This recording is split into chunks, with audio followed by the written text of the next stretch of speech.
combat, alors que les cendres étaient encore brûlantes, alors que les corps n'étaient pas encore... les corps des barbares, des assassins étaient encore là, et des morceaux de corps de juifs étaient encore démembrés de ci, de là, et non attribués. C'était un spectacle d'horreur, pour moi. C'est un des pires souvenirs de mon existence. Mais le livre, il commence ce jour-là, oui, dans les heures qui ont suivi le 7 octobre. Mais quand vous le 7 octobre 2023 marque une date tragique dans l'histoire contemporaine, avec l'attaque menée par Hamas contre Israël, qualifiée par certains observateurs et intellectuels de véritable pogrom. 2 ans plus tard, le philosophe et écrivain français Bernard-Henri Lévy est invité dans l'émission L'invité de Patrick Simonin sur TV5 Monde. Au cours de cet entretien, il revient sur les événements du 7 octobre, leurs conséquences politiques et humaines, ainsi que sur la place d'Israël dans le monde et la réaction de la communauté internationale. Cette intervention permet d'analyser la vision de Bernard-Henri Lévy sur ce drame et sur les enjeux géopolitiques et moraux qui en découlent. Dans cet entretien, Bernard-Henri Lévy insiste d'abord sur la gravité des attaques du 7 octobre 2023. Selon lui, il ne s'agit pas seulement d'un épisode de guerre, mais d'un acte de barbarie visant des civils, qu'il compare à un pogrom moderne. Il souligne la violence extrême des massacres, les enlèvements d'otages et le traumatisme profond subi par la société israélienne. À travers cette analyse, il cherche à rappeler l'importance de reconnaître la souffrance des victimes et de condamner clairement ces violences. Ensuite, le philosophe aborde la question de la réaction internationale. Il critique certaines ambiguïtés observées dans les prises de position de différents pays et mouvements politiques. Pour Bernard-Henri Lévy, la défense des valeurs démocratiques implique de condamner fermement les attaques contre les civils et de soutenir les sociétés menacées par le terrorisme.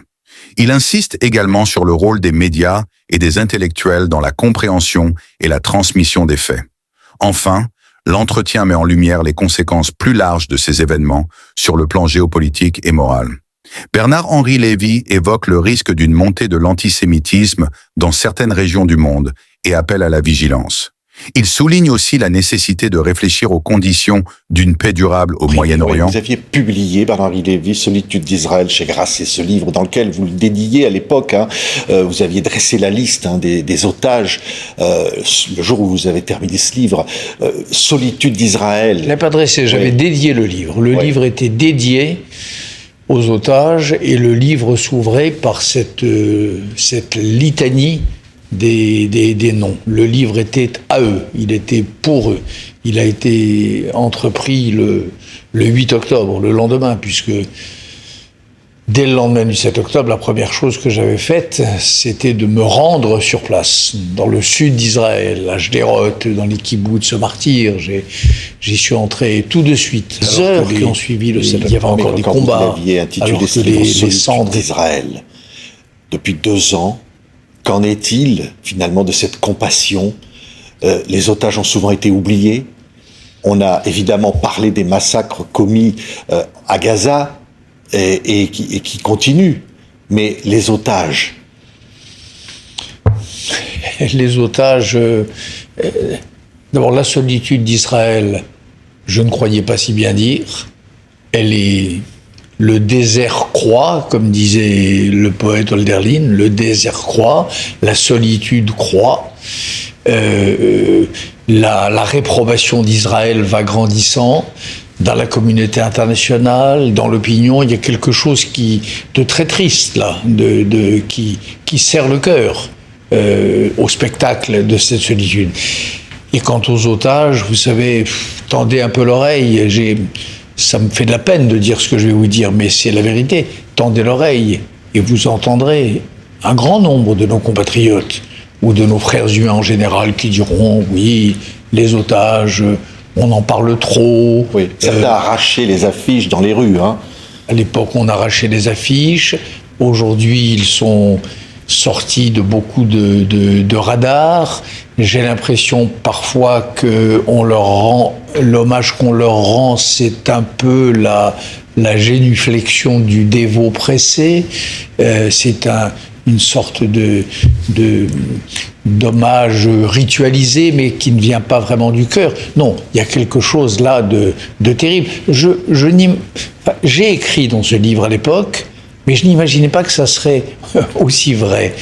J'ai écrit, parce que je l'ai écrit très vite, que 2 événements s'étaient produits. D'abord, l'événement du pogrom, mais ensuite, un deuxième événement qui était l'effacement du premier. J'avais écrit qu'il y aurait très vite, il y avait déjà un deuxième événement qui consistait en l'effacement du premier. L'effacement, la contextualisation, la relativisation, l'excusisation. Bon.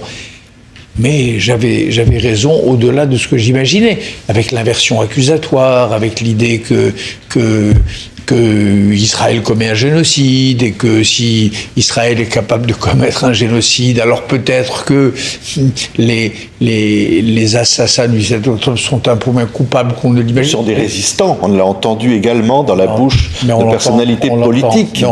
On l'entend toujours. Oui. Vous savez, il y a eu ces derniers jours cette pathétique mascarade de la flottille de Gaza, avec ces gens qui se filmaient, qui faisaient des déclarations.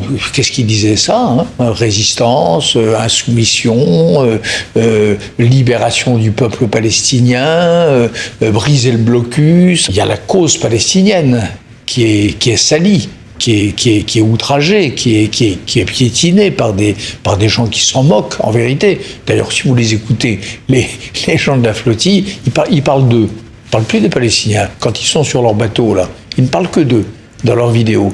D'eux, leurs conditions de voyage. Vous dites au fond qu'une certaine gauche se sert de la cause palestinienne au risque de faire monter l'antisémitisme pour essayer de se refaire une santé. Elle se sert de la cause palestinienne plus qu'elle ne sert la cause palestinienne. Ça, j'en suis sûr. Peut-être que dans les prochaines heures, les derniers otages seront libérés. Peut-être que le feu va s'éteindre sur Gaza, quasiment détruite. Écoutez, j'y pense, j'en rêve tous les soirs et j'y pense tous les matins. Le retour des otages, oui, le retour des otages, et aussi, après, et c'est pas aussi, c'est vraiment,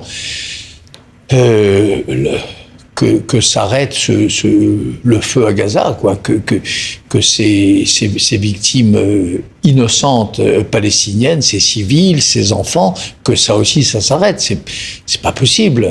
C'est insoutenable. Et je vous dis ça, je suis convaincu, je sais, pas je suis convaincu, je sais que très nombreux sont les Israéliens, les jeunes soldats et les jeunes soldates de Tsahal qui n'en peuvent plus, qui n'aspirent qu'à ce moment-là, qui font cette guerre en la détestant. Il faut que ça s'arrête, cette guerre. Et pour ça, il faut d'abord que reviennent les otages. Qui passe selon lui par la sécurité, la justice et le respect des droits humains. En somme, l'intervention de Bernard-Henri Lévy dans l'émission L'Invité de Patrick Simonin sur TV5 Monde constitue un témoignage et une analyse engagée 2 ans après les événements du 7 octobre 2023. À travers ses propos, il cherche à rappeler la gravité de cette tragédie, à dénoncer les violences commises contre les civils et à encourager une réflexion sur les responsabilités internationales. Cet entretien met ainsi en évidence l'importance de la mémoire, du débat public et de la défense des valeurs humanistes face aux crises contemporaines.